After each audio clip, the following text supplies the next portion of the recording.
Todo o universo foi criado pela palavra.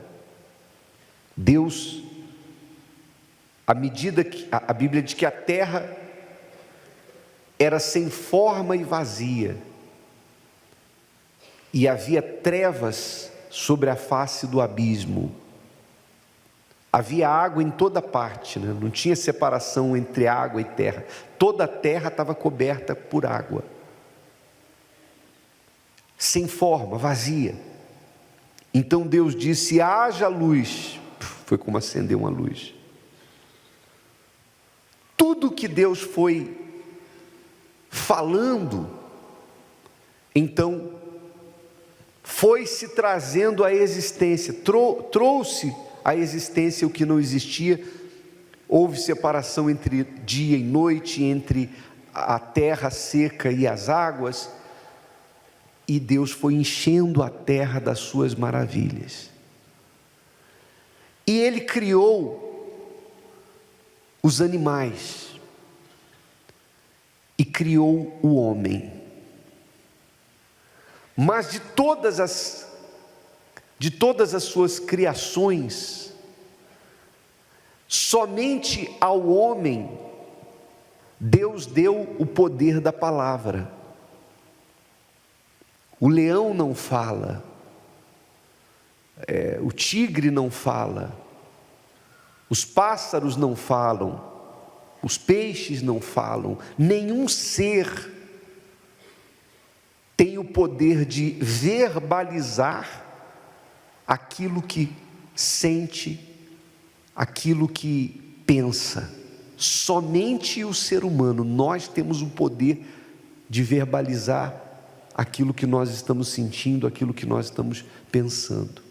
Nós falamos uns com os outros, isso nos assemelha. Lembra que o homem foi criado à imagem e semelhança de Deus. Deus é palavra, como está escrito lá em João, né? Que no princípio era o verbo, e o verbo era Deus, e o verbo estava com Deus. Ou seja, o verbo é palavra, o verbo é aquilo que exprime ação, o verbo é uma palavra que exprime ação. Então Deus é a própria palavra. Quando Jesus veio a esse mundo em forma humana, Jesus foi a palavra de Deus encarnada, o verbo se fez carne. Olha só, a palavra se fez carne. E o único ser que tem o poder de falar é o ser humano. Amém, pessoal? Então, Deus nos criou com a palavra, nossa palavra, com o poder de falarmos, justamente porque Deus queria ter uma aliança com o ser humano, sua criação mais amada, mais perfeita, mais importante. E para poder se relacionar com o ser humano, então Deus precisaria que o ser humano pudesse falar para expressar o que quer, para expressar as suas escolhas. Olha só o que diz aqui no livro de 1 Samuel 1:27, conforme eu pedi para vocês abrirem. Ana, depois de ter tido o milagre de gerar um filho, ela era estéril,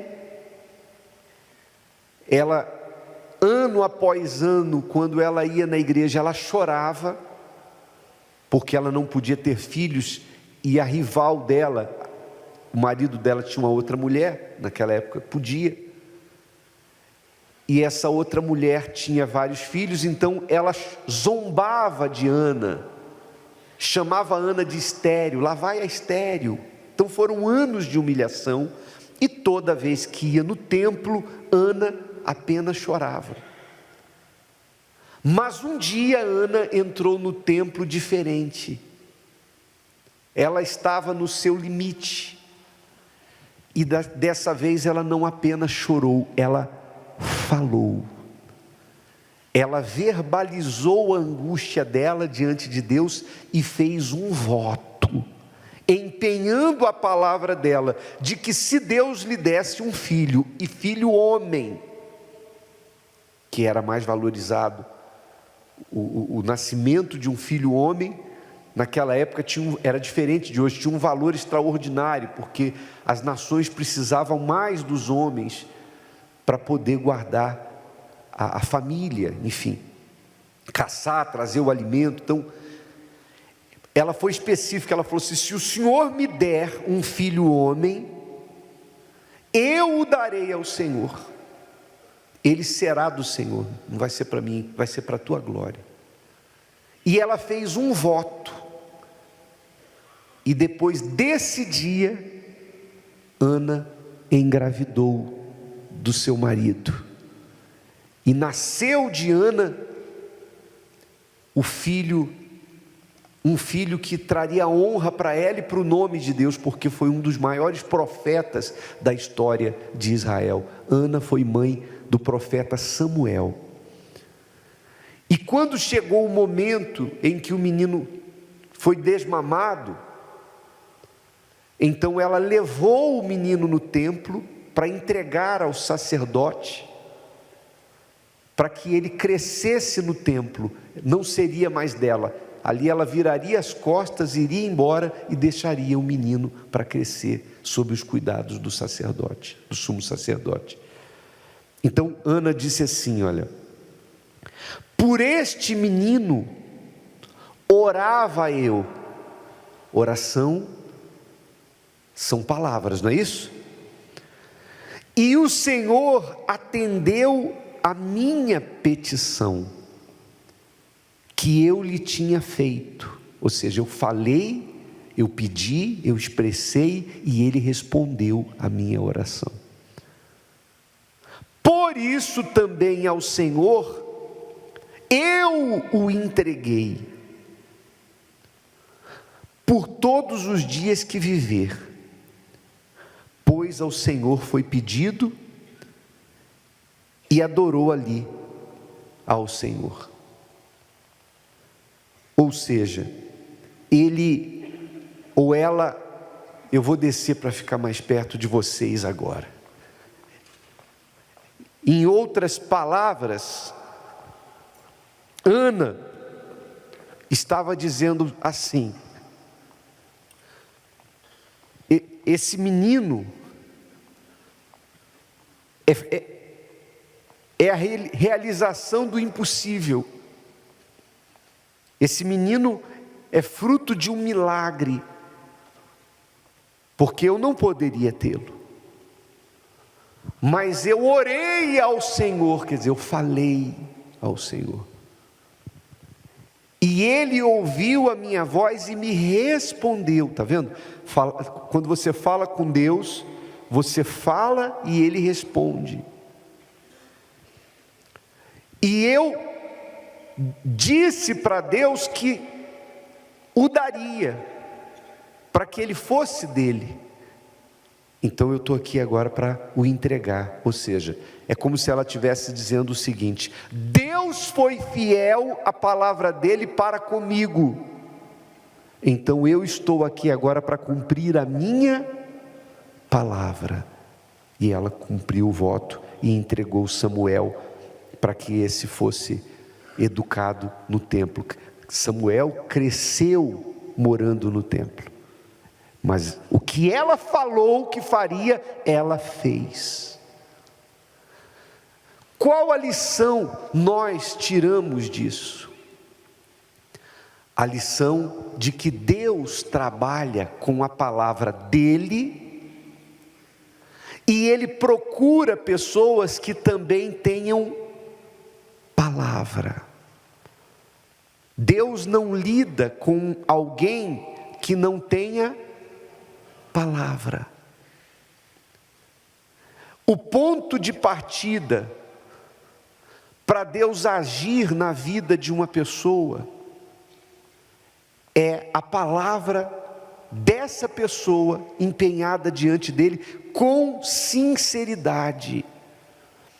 Às vezes você vê pessoas que estão há muitos anos na igreja, carregando a Bíblia debaixo do braço. Aliás, isso aí fora hoje em dia, claro, não é só lá fora, isso acontece na Igreja Universal também, infelizmente, mas nas religiões, hoje em dia, as pessoas falam muito da palavra de Deus, andam com a Bíblia, dizem Senhor, Senhor, mas você olha para a vida da pessoa e vê a imagem do diabo.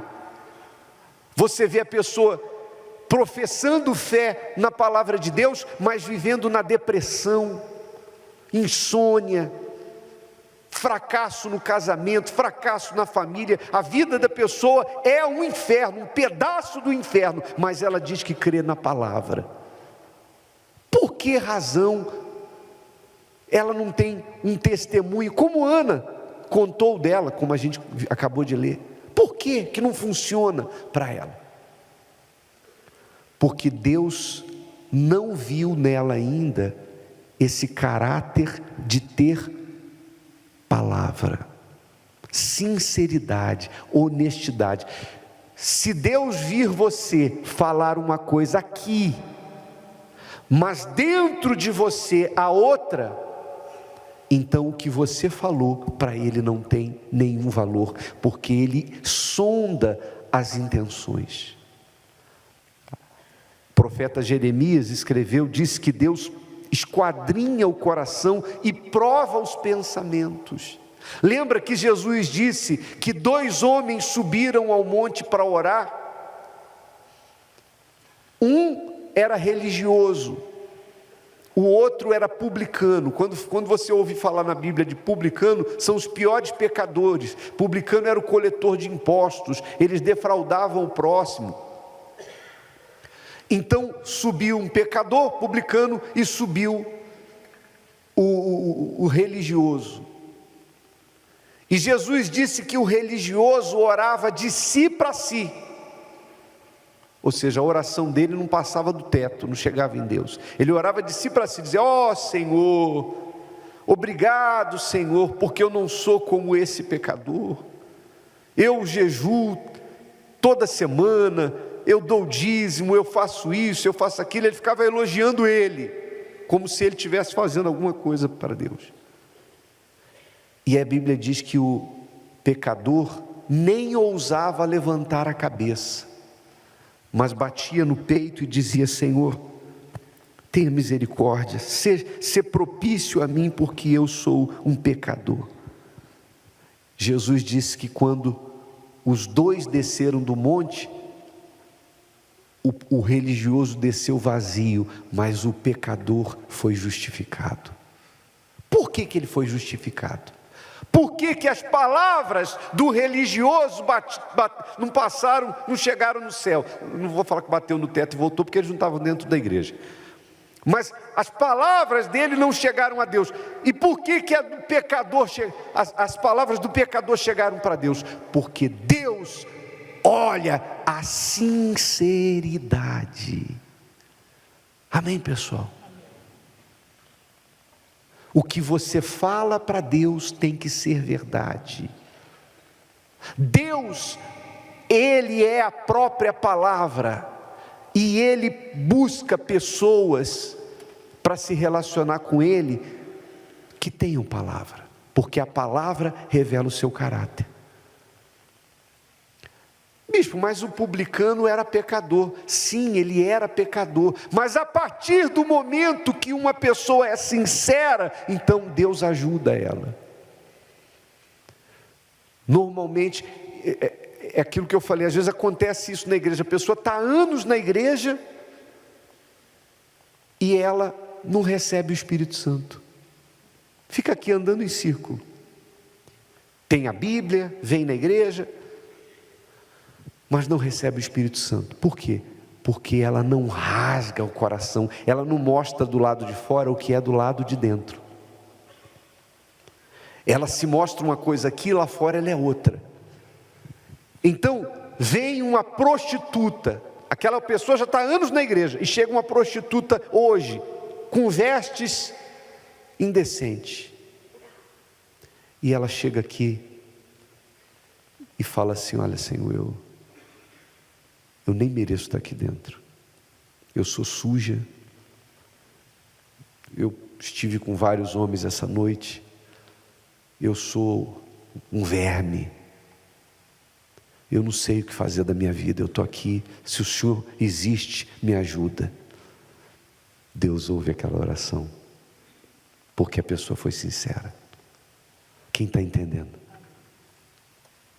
Quem aqui já se decepcionou com alguém que falava para você uma coisa e você até acreditava, e depois aquela pessoa se revelou outra, e você, poxa vida. Quem já teve essa experiência? Levanta a mão. Então, porque ela era uma na sua frente, mas ela era outra por trás. Deus odeia esse tipo de coisa.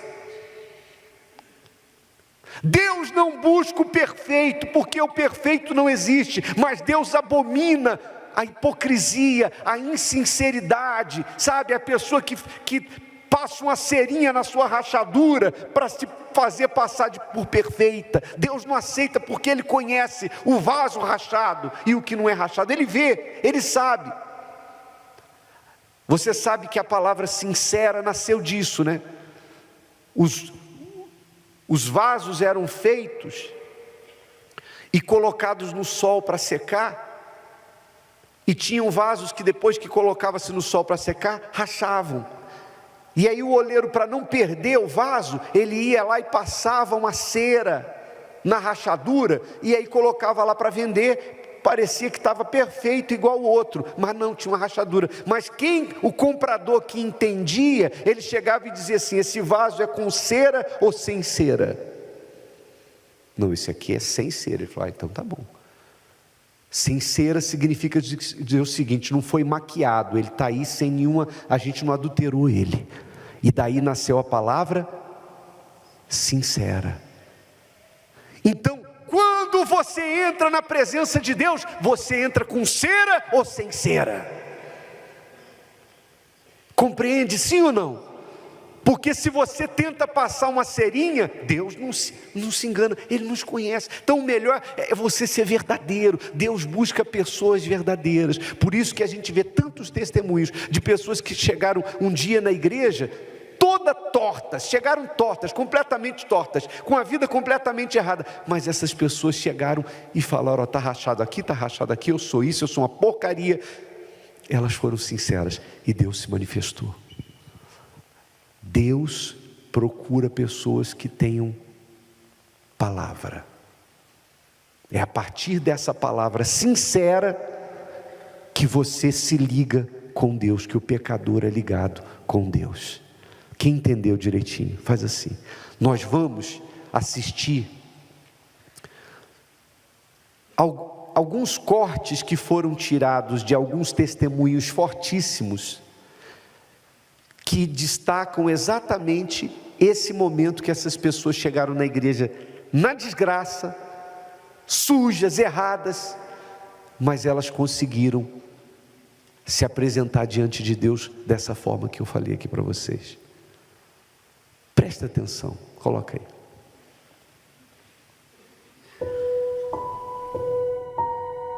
O que Deus procura em alguém? Eu não sabia falar com Deus. Então eu falei: olha, eu não sei se você existe mesmo. Eu não sei, eu não tenho acesso a você não, eu sou ruim. E se eu estivesse no lugar do Senhor, eu não me perdoaria não, porque eu sou ruim. E se você realmente conhece eu mesmo, o que eu tenho de mais valioso, de mais precioso, que eu sempre carreguei comigo, eu te dou, que é a minha palavra. Se você fizer algo por mim, quando eu estiver em cima dessa terra, eu vou te servir. Nem se for arrastando. Eu levantei as mãos e falei assim: meu Deus, essa mesma mão que está levantando aqui é a mesma mão que eu pego cocaína, é a mesma mão que eu uso droga, que eu uso crack. Essa boca aqui que eu tô falando é a mesma que eu vou lá e faço as coisas erradas. Esse corpo que eu tô aqui, olha a roupa, o jeito que eu tô. Por que o Senhor me quer? Eu falei desse jeito com Deus. E naquele momento Ele confirmou dentro de mim: é você que eu quero. Eu sentei lá no fundo da igreja. Eu falei: meu Deus, agora é só eu e o Senhor. Ou o Senhor entra dentro de mim e me transforma, voltar para as drogas, pai. Eu vou voltar para a rua. Eu não quero mais isso. E eu falei para Deus aquele dia: o Senhor sabe o quanto que eu fiz por Satanás. O quanto eu servi o diabo. O quanto eu dei minha vida por ele. Se o Senhor for comigo, Pai, eu vou fazer o dobro, o triplo, vou dar minha vida 100% para o Senhor. Eu caí de joelho na frente daquela televisão e falei: Deus, eu não acredito que o Senhor existe. Por tudo que eu estou passando, por tudo que eu vivi. Mas se realmente o que esse homem está falando é verdade, me tira dessa situação. E me ajude a perdoar quem me fez tanto mal. Que eu dobrei meu joelho, que eu falei com o Senhor Jesus Cristo. Assim como Ele teve misericórdia de Pedro, que estava afundando, que Ele tivesse misericórdia de mim. Naquela hora, eu senti um refrigério, eu senti uma paz, eu senti um gozo na vida. Indescritível, indescritível. Foi muito bom. Deus teve misericórdia de mim.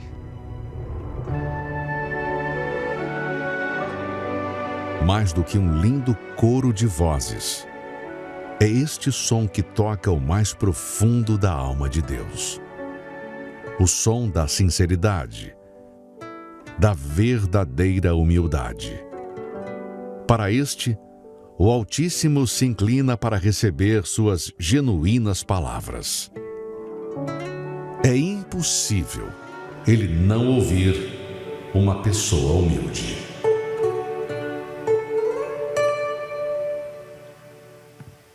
Fique de pé, por favor. Você já reparou que Jesus fala que a gente tem que ser como uma criança, sim ou não? E a criança normalmente ela é sincera. Dizem que se você quiser saber como é que você está fisicamente, pede para uma criança te desenhar. Se ela fizer uma bolinha, você já sabe que você está gordo. Porque ela faz. Sim ou não? Ela não passa cera, ela vai...